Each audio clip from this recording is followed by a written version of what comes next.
사랑하는 기쁨의 가족 여러분, 안녕하세요. 오늘은 다 같이 창세기 42장 말씀을 묵상하도록 하겠습니다. 제가 18절에서 25절의 말씀을 여러분을 위해 읽겠습니다. 사흘 만에 요셉이 그들에게 이르되 나는 하나님을 경외하노니 너희는 이같이 하여 생명을 보전하라. 너희가 확실한 자들이면 너희 형제 중 한 사람만 그 옥에 갇히게 하고 너희는 곡식을 가지고 가서 너희 집안의 굶주림을 구하고 너희 막내 아우를 내게로 데리고 오라. 그러면 너희 말이 진실함이 되고 너희가 죽지 아니하리라 하니 그들이 그대로 하니라. 그들이 서로 말하되 우리가 아우의 일로 말미암아 범죄하였도다. 그가 우리에게 애걸할 때에 그 마음의 괴로움을 보고도 듣지 아니하였으므로 이 괴로움이 우리에게 임하도다. 루벤이 그들에게 대답하여 이르되 내가 너희에게 그 아이에 대하여 죄를 짓지 말라고 하지 아니하였더냐. 그래도 너희가 듣지 아니하였느니라. 그러므로 그의 핏값을 치르게 되었도다 하니 그들 사이에 통역을 세웠으므로 그들은 요셉이 듣는 줄을 알지 못하였더라. 요셉이 그들을 떠나가서 울고 다시 돌아와서 그들과 말하다가 그들 중에서 시몬을 끌어내어 그들의 눈앞에서 결박하고 명하여 곡물을 그 그릇에 채우게 하고 각 사람의 돈은 그의 자루에 도로 넣게 하고 또 길 양식을 그들에게 주게 하니 그대로 행하였더라. 아멘.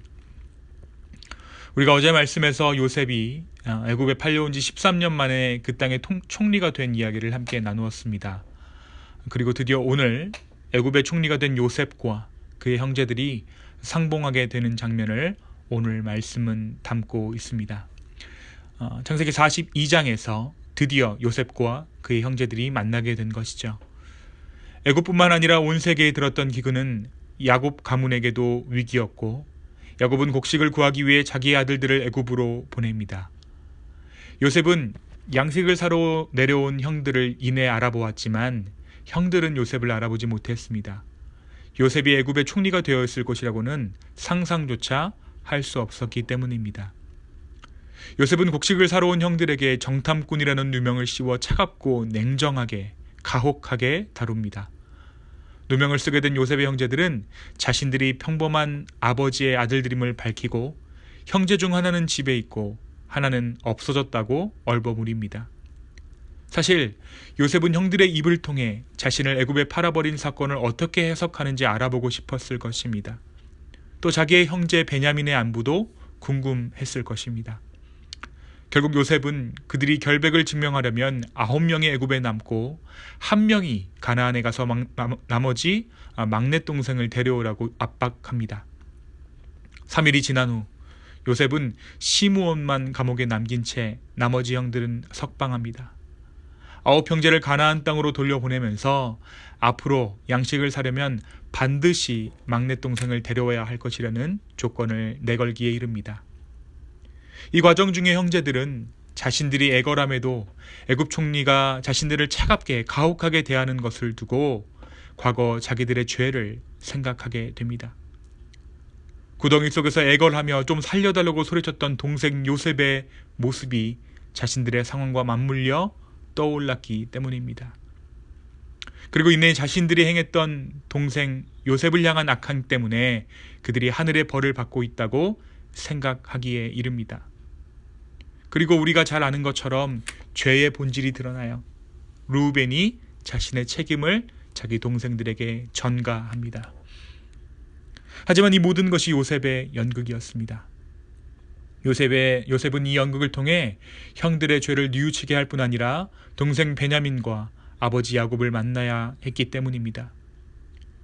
집으로 돌아간 장남 르우벤의 마음이 착잡합니다.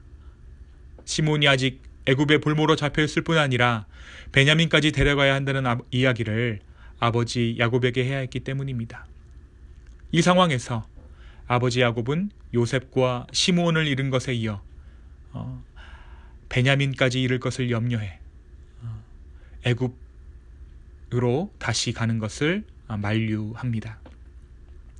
사랑하는 여러분, 여기까지가 오늘 우리가 읽은 창세기 42장의 내용입니다.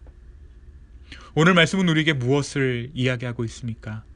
바로 요셉의 꿈이 이루어지는 오늘 이야기를 통해서 하나님의 섭리하심은 비전이나 꿈으로 받기에는 아주 간단하게 주어지는 것 같고 순간적으로 이미 이루어진 것 같지만 일생을 두고 굉장히 입체적이고 오랜 시간을 두어 여러 사람들의 인생을 통해 이루어지는 것을 오늘 우리의 말씀을 통해 우리는 보았습니다. 그렇다면 저와 여러분이 받은 꿈이란 무엇일까요? 예수님께서 하늘로 올라가시기 전에 40일 동안 가르치신 것은 다름 아닌 하나님 나라의 비전이었습니다. 그 꿈이 저와 여러분에게 주어진 것이에요. 이 하나님 나라의 비전은 받을 당시에는 굉장히 산뜻한 꿈이고 아름다운 비전이기에 이미 이루어진 듯하고 쉽게 도래할 것으로 보입니다. 우리의 능력으로 이룰 수 있을 것만 같아요. 하지만 이내 현실이라는 벽과 세상이라는 필드가 하나님 나라가 서는 것이 그렇게 쉽지 않은 것임을 깨닫게 하지요.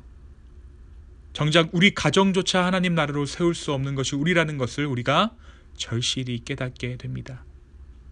하지만 하나님은 오늘 말씀에서 우리에게 말씀하십니다.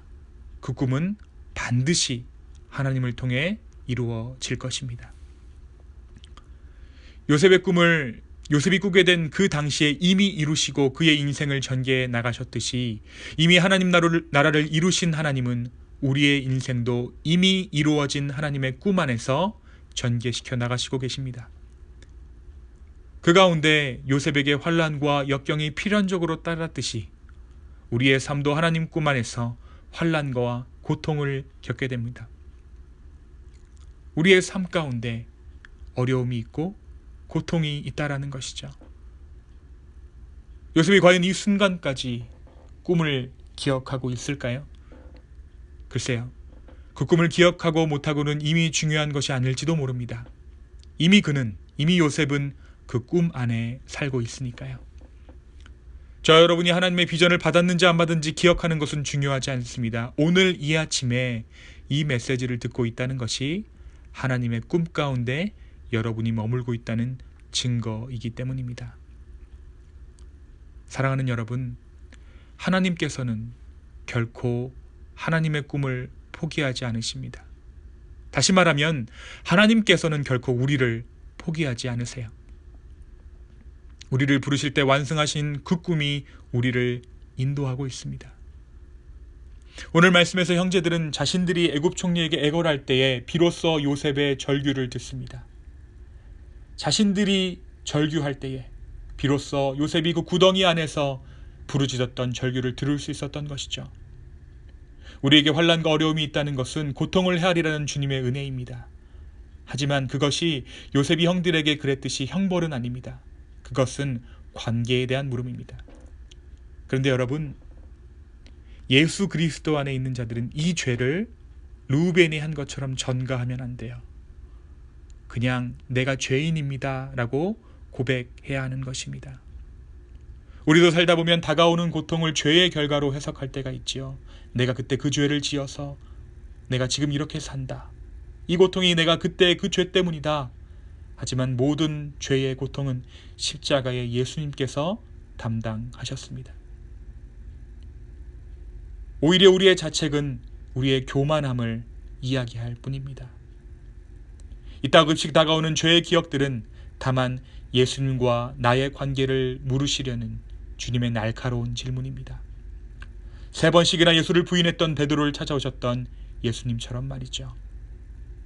오늘 하루 어떠한 일을 통해서건 나의 죄가 드러나고 생각난다면 그것은 죄의 형벌이 아니라 십자가를 향한 믿음을 고백할 때임을 인정하는 우리가 되었으면 좋겠습니다. 베드로가 예수님에게 무엇이라고 얘기했습니까? 내가 주를 사랑하는지 주께서 아시나이다. 오늘 이 고백이 우리가 주님 앞에 드려야 할 고백인 줄로 믿습니다. 하나님의 꿈 안에 거하는 우리가 하나님 앞에 온전히 드려야 할 고백, 내가 주님을 사랑합니다. 내가 죄인입니다. 라는 고백일 것입니다. 오늘 하루 이 고백과 함께 주님과 동행하는 저와 여러분 되기를 예수 그리스도의 이름으로 축원합니다. 이 시간 함께 기도하시겠습니다. 주님, 다시 한번 오늘 말씀을 통해 하나님의 꿈과 비전을 우리의 가운데 두심을 감사합니다. 다시 한번 우리의 삶 가운데 찾아오는 모든 고통과 환난들을 우리의 죄의 대가로 생각하지 아니하고 오히려 하나님의 은혜를 생각하며 예수 그리스도가 어떠한 죽음을 나 때문에 당하셨는지 생각할 수 있는 기회로 삼아주심에 주여 감사합니다. 주님, 다시 한번 우리의 마음을 드립니다. 우리의 상황들을, 우리의 모든 죄과를 주님 앞에 올려드립니다. 주여, 우리를 인도하여 주시고 우리를 긍휼히 여겨 주시옵소서. 하루를 살아가는 능력 허락하여 주시고 한 걸음 한 걸음 주님과 동행하려 할 때 주님께서 능력 주시고 힘 허락하여 주시옵소서. 주님 감사합니다. 예수 그리스도의 이름으로 기도 올리옵나이다. 아멘.